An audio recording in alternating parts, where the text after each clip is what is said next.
Zungumza ripoti ya moja kwa moja kutoka mji mtukufu wa Maka, na kama tulivyokuambia tutakaporejea tutazungumza na mtu ambaye yuko huko, na tayari kwenye line hapa tuko naye Sheikh Muhammad Dein, Sheikh ambaye tumekuwa tukimuona mara kwa mara hapa Africa TV, lakini pia tukikutana na mitandao ya kijamii kule katika saa ya tafakuri.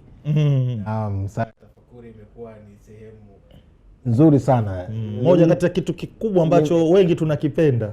Kuna mmoja nilimwona yupo katika pango afa akasema zima taa ile giza bwana. Hili sasa ndo kaburi. Muhammad Dein wala ala vitu vikubwa sana, Allah muhifadhi. Na Sheikh, kama unatusikiza, assalamu alaykum wa rahmatullahi wa barakatuh. Wa alaykum assalam wa rahmatullahi wa barakatuh. Studio hapo moja kwa moja kutoka mji mtukufu wa Makkah al-Mukarram, ama uko Arusha? Naam. Mtaweza bana Marimu kwa Makkatul Mukarrama huko. Makkatul Mukarrama, alhamdulillah. Naam, naona hapa mkononi tayari mmeshaikwa hiyo alama kwamba huyu ni alhaji ambaye amekidhi vigezo. Naam, kabisa mashaallah. Arusha uwezi ukavai. Allahu akbar. Tujalie hali ikoje huko Maka kwa wakati huu? Naam, sijakupata vizuri. Hali ikoje katika mji wa Maka kwa wakati huu ikiwa ni mwezi pili hivi sasa? Alhamdulillah, bismillah wa salatu wa salam ala rasulillah Muhammad ibn Abdullah wa ala alihi wa sahbihi wa man wala, thumma amma ba'du. Hakika wageni wa Allah azza wa jalla wanaendelea kumiminika kwa wingi katika mji huu wa Makkah al-Mukarrama. Wapo wale ambao wakitoka kwenye nchi zao wanaanzia Makkah moja kwa moja, lakini wapo baadhi ambao walianzia mji wa Mtume alayhi salatu wasalam al-Madina al-Munawwara, na wao pia wameanza kuingia kwa wingi kwa sababu siku zilizosalia ni chache. Kwa hiyo alhamdulillah idadi inazidi kuongezeka, kuonyesha kwamba mwitikio ni mkubwa mno kutoka kwa Waislamu mabara tofauti, lakini kadhalika nchi tofauti. Hakika ukitoka vipindi vya swala unafurahi jinsi gani watu wanavyomiminika kutoka kwenye kila njia inayowafikisha kwenye msikiti wa Al-Masjid Al-Haram, Masjid Al-Kaaba. Kwa hiyo alhamdulillah pamechangamka na idadi ni kubwa kadhalika. Ilihofiwa kwamba joto litakuwa kali, nyuzi joto kuanzia 42 mpaka 47. Vipi hali hiyo ikoje, na kuna tatizo lolote kwa mahujaji kwa hali ya joto ambayo iko hivi sasa Maka?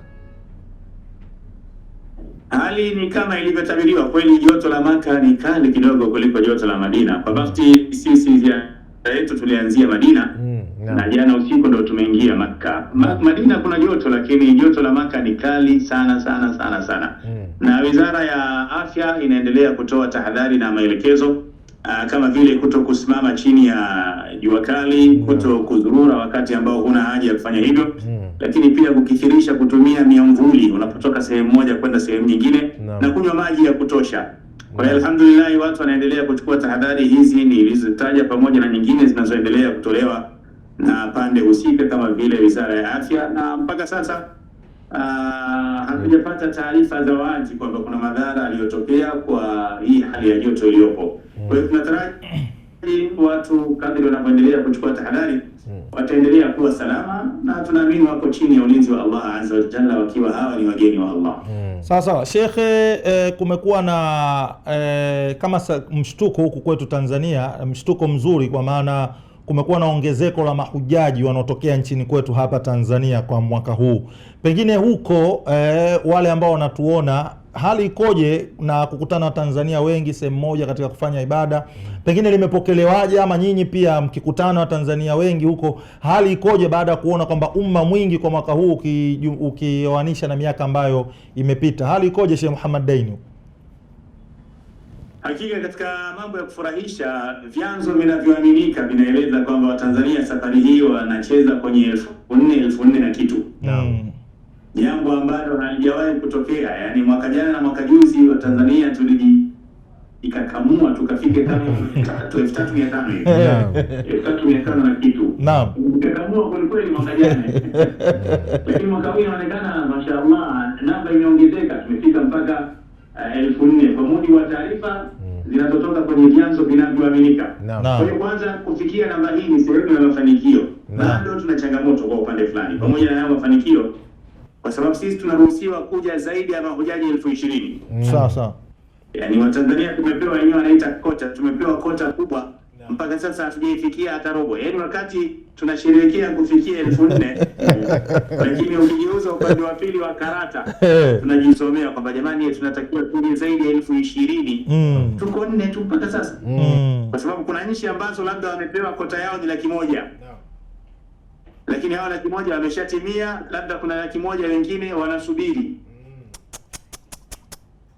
Lakini kwa sisi hatujafika hata 30, ila hatujaikamilisha. Kwa hiyo kwa upande huo tuna mafanikio hayo, japo bado tunatakiwa tuongeze jitihada, na tunaamini Watanzania tunaweza kuja zaidi ya hapo. Lakini jambo la pili, kama ulivyogusia, unajua bana, watu wa nchi moja mkiwa ugenini mnazidi kuwa ndugu na mnapendana. Sahihi.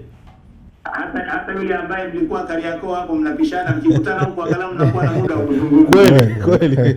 Kweli. Na ajabu huku mnaweza mkajuana kwa namna ambayo Tanzania hamwezi kujuana. Yaani ugenini huku, ugenini mkajuana shughuli zenu, familia zenu, watoto wenu, vipato vyenu. Kitu ambacho hakuna mtu anapoteza muda wake Dar es Salaam kuelezea hicho.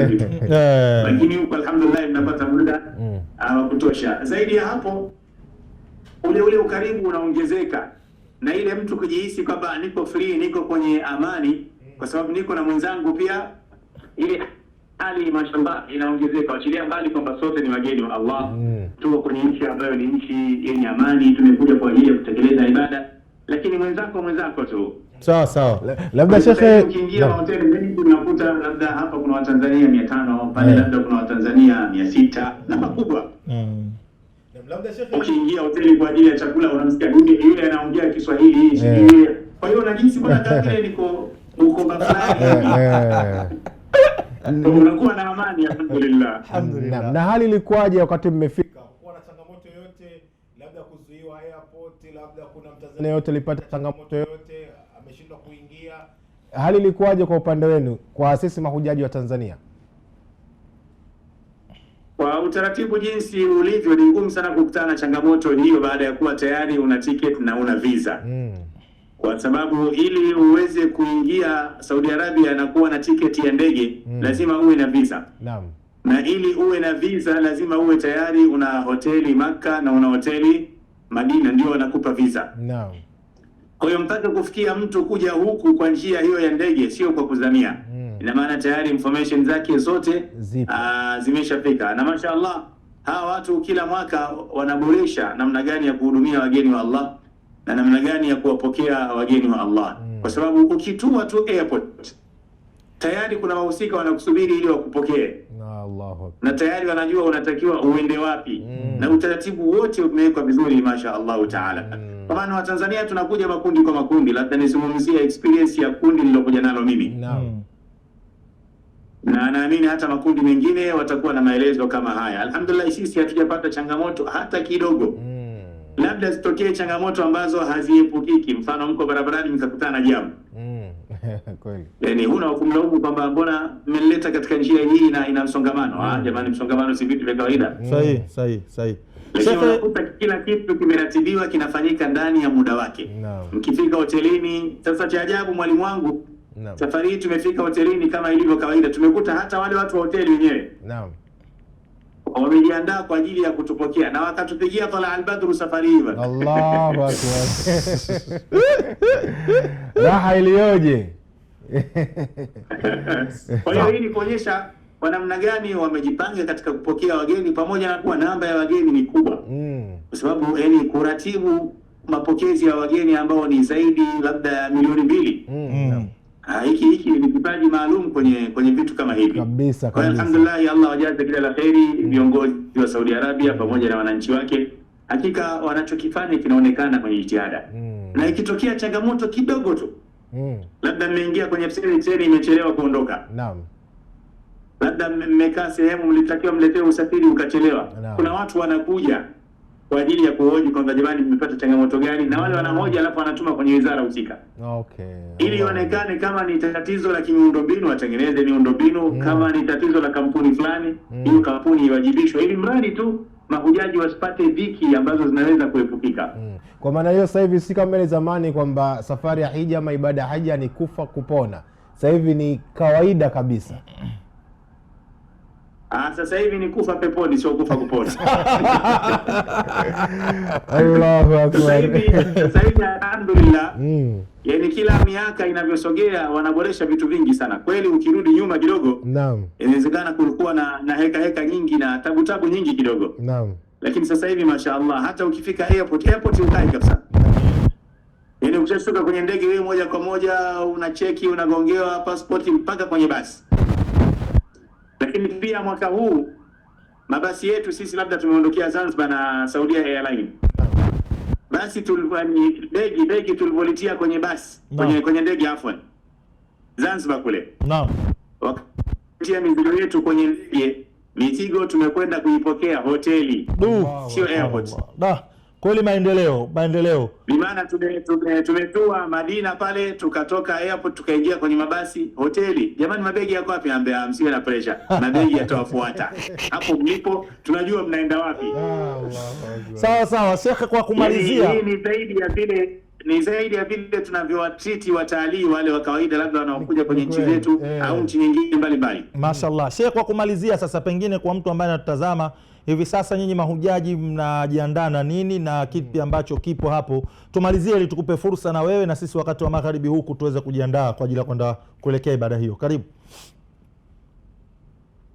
Mashallah, hivi sasa wengi katika wale ambao wameshafika katika mji wa Makka wameshatekeleza ibada ya umra, ndio maana wakapata uhalali wa kuvaa nguo za namna hii, kuvaa kofia.